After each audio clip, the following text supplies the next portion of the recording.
15, 16, 17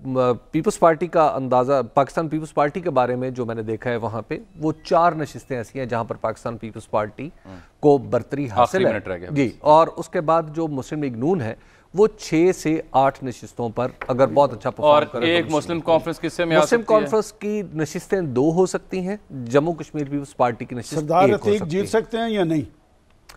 سردار عتیق صاحب کو ایک واک اوور ملا کہ وہاں پر ایک جلسہ تھا پی ٹی آئی کا جو نہیں کیا گیا.